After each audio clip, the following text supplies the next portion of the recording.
Hey everyone, thank you very much for joining us for the first Quadlyfe webinar. My name is Christopher Downs, and I'm joined by Jim Antonelis. Thanks for having me, Chris. Jim is a creative director at wedu Marketing Agency. Quadlyfe is a subsidiary of wedu. It's a fully functional digital marketing agency. We have some really great talent, and it's just a great opportunity to have the team there to be able to leverage some of that and give you guys some really informative content. Speaking of content, what we want to be in Quadlyfe is your friend in marketing, enrollment management, alumni engagement, admissions. We want to give you guys really informative and helpful content to help you and your institution achieve their goals. I'm reachable, and the Quadlyfe app is reachable at Quadlyfe app on Twitter. That's our official Twitter handle for the company. Jim Antonelis is reachable at jantonelis. Hit us both up with questions, feedback after this. We'll be definitely posting this on our Quadlyfe blog, which you can find at blog.quadlyfe.com, which will be another outlet on the Quadlyfe website to offer helpful and informative content as well. Right now, we're in an atmosphere and ecosystem in admissions and also in marketing where students and teens are information savvy. They want their information to be instantaneous. I call it instant gratification. The reason they're used to this is because they're kind of pampered and catered to by social media and in apps. They have information quickly. They're using apps from dinner reservations to finding colleges, to finding cars, to finding good purchases near them, communicating with their friends, picture sharing, all sorts of things. And they expect the same sort of experience when they're searching for a college. So what we're talking about today is responsive and mobile native apps. The differences between the two vary pretty much to a great degree. And we're going to be talking about 5 things that your institution needs to think about when making this decision. All institutions are different, their goals are different, who they want to service is different, and how they want to present their information to prospective students, current students, parents, and alumni also varies as well. So the first of these things is personalization. So when you're determining between responsive web design and native apps, personalization definitely comes to mind. What I've seen a lot of schools do when we work with schools day to day is they tend to tie in their CRM, or their customer relationship manager, with their mobile application to create a personalized experience through the app and through their email campaigns. Being a recent college graduate, I can tell you that email is a battleground. You get 100 emails in, and really only one of them is pertaining to your personal experience at the school. This will give you a way to boost engagement, get better return on investment from your email marketing, and also see better results for participation, attendance, and overall campus experience. Now, before we jump into more of them, I'm going to ask you a quick question. What does responsive design mean to you as a designer? How would you define it? Thank you, Chris. Yeah. Ease of use, just simply said. So what it is, you're taking what you have on desktop and you're bringing it into the mobile size. So it's converting shapes, images, text into something that somebody can easily access on their mobile. Okay. So when we're talking about that, and we're talking about responsive functionality, how does responsive work function? Because I've been on campus, I've been on school websites, and sometimes it's the same picture or the same image that you would get from a website just on the smartphone screen. Sometimes it adapts, sometimes it shrinks. How does responsive handle that?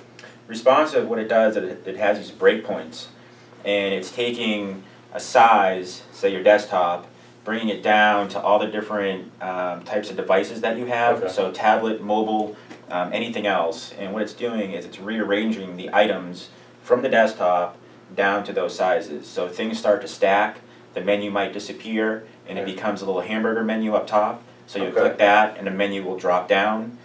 So it's taking whatever's large, bringing it small, so no matter where you are, you can see that site on your mobile device. And I can't tell you, as being, like I said, a recent college graduate, back when I was in school, my school didn't have a responsive website, didn't have a mobile-friendly website, which I'll ask you about in a little bit. So I constantly had to thumb through a non-mobile optimized website to find content that was pertinent to me, and I think it's definitely a pain. Yeah, for sure. It's a pain. Yeah. It's a pain because you have to do a lot of pinching and scrolling And so when we talk about responsive mobile friendly, which are industry terms, hot topics people throw around, sometimes they don't really understand what the difference is between the two. What is the difference between responsive and mobile friendly? Mobile friendly is taking a site and you can still view it on your mobile device. Although it's very similar to what you're seeing. So what you just talked about, there's a lot of pinching. However, if you take a desktop and go down to mobile, the menu might become a hamburger, but everything else is still small. So it's supposed to work just fine on your mobile, but again, there's still a lot of scrolling and pinching and all that. Responsive is taking something and stacking it. The text is no longer small, it's the same size on desktop. So there's no pinching involved. All it is you scrolling up and down instead of moving, side by side or pinching and growing. Right. So. And we talk about pinching, and I heard you mention the word breakpoints. Yep. Just for people that aren't, don't really know what some of these definitions are, what is a breakpoint and what does it mean to a designer when they're discussing this kind of stuff? Like I mentioned before, a breakpoint is the size of the device that you're talking about. So if you go from a desktop, which is 1024 by 768, Yep. down to tablet, that will be a breakpoint. So the breakpoint is the size of the device that you're moving down to. Okay. And we're talking about desktop, like you just mentioned, and different size dimensions. We already talked about personalization. And we decided that personalization is better accomplished, and it's only accomplished through native apps. So we're going to move that over here. But now, let's skip budget, and let's go to audience. Because when you say desktop, that rings a bell for me. Yep. Let's say I want to redesign my website, or I'm thinking about a native app, and I really want to communicate, let's pick a demographic or an audience. Let's say it's alumni. Wouldn't you say that alumni, where would they be getting their information from? Desktop, tablet more so? Yes, I would say. Because the demographics, some of the studies we have. So what you want to do is maybe responsive might be the best alternative if you want to gear towards alumni engagement, because they're going to be accessing your website through their desktop, maybe a tablet, which can go both ways, but primarily for desktop, this is where you want to be, correct? Yes.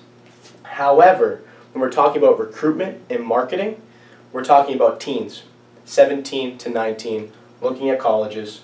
They're definitely more adapt to the App Store, so we're designing in mobile. Yep, and I actually have a stat here that says 73% of college students prefer to download an app than go on responsive or on their desktop. Right. Just because they have that functionality of the camera, the GPS, and all that. And which brings us right down to features. So we'll take audience and split it, right? Because some audiences, parents and alumni, better off on responsive. Depends on who you're trying to target. That's one of the questions you'd ask yourself. What you can find in our blog is what I kind of talked about there is ask yourself and your institution some honest questions. What are your goals? Who is your audience? And what do you want to achieve? So for audience, we can split that down the middle, depending on who you want to talk to. Older crowd, responsive. Younger crowd, marketing and missions, definitely native app. But now we're talking about audiences still, so we'll take that both ways. Features. The younger crowd, teens, marketing and missions, they're more geared to have an app for two reasons. One, because apps are sticky. Once they're on the phone, they're always there, which is a great thing for college marketers and missions professionals as well, as you can communicate with your recipients through a thing called push notifications. Push notifications is a quick reminder on the app and on their phone that something was updated or a message was sent to them. Unlike email, unlike direct mail, typically can't be brushed over. They're forced to see it. Great way to push your communication to these people. But now features and design. You talked about what are some of the features you can use in an app that you can't use in responsive. You said it. Camera, like your GPS. So social shares. Right. A lot more that you maximize through a native app. Yep. Leverage the functionality of the phone that you typically can't do for responsive. Sure. So we're obviously going to say if you're looking for features, this is more so the way to go. Correct? So we'll bring that over there. And now, one more thing is, we'll get into native apps and we'll talk about some of the things that work with them, which we've spoken about. But when you're doing design, and we have clients all the time, sometimes they want both. Sometimes they want one. Which one is more extensive, more expensive, and more time-consuming to design a user interface for? Responsive or native app? Most definitely the native app. And it's not just about design, it's about budget. Okay. It's about timing. It's about marketing. Right. If you want to market it, you have to have a different market plan for the app instead of just marketing for the school. Right. You have to submit it to the App Store, so that takes time. And that's typically 2 to 4 weeks? Okay. So it depends on what you're trying to do. Yep. So that would basically go into budget. For the most part, for a native app, not only is it more time consuming, it's a longer design process and the marketing of that as well, but also you have to design for 2 to 3 different platforms. There's iOS, there's Android, and there's also Windows. Yep.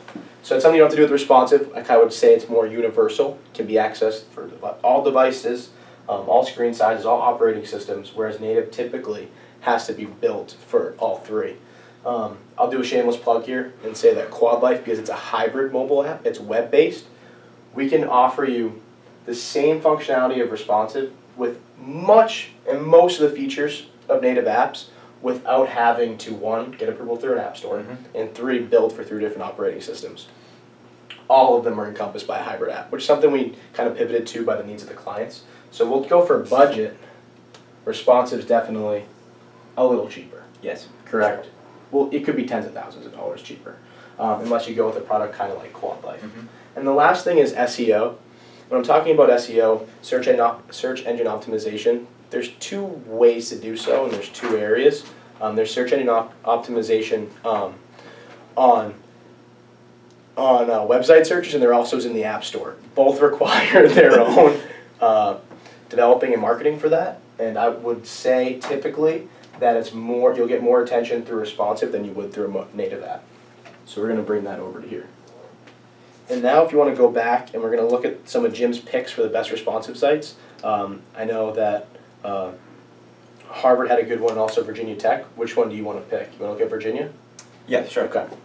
The site that I picked as to represent the responsive for the higher education that we're talking about today is Virginia Tech. And I picked this one because, as you can see, this is the desktop version, and like I said earlier, 76% of students actually don't ever see the desktop version. They're only seeing the responsive. So you have the normal site here, and because we're talking about responsive, we'll just show you the responsive immediately. So as you see, everything just collapsed.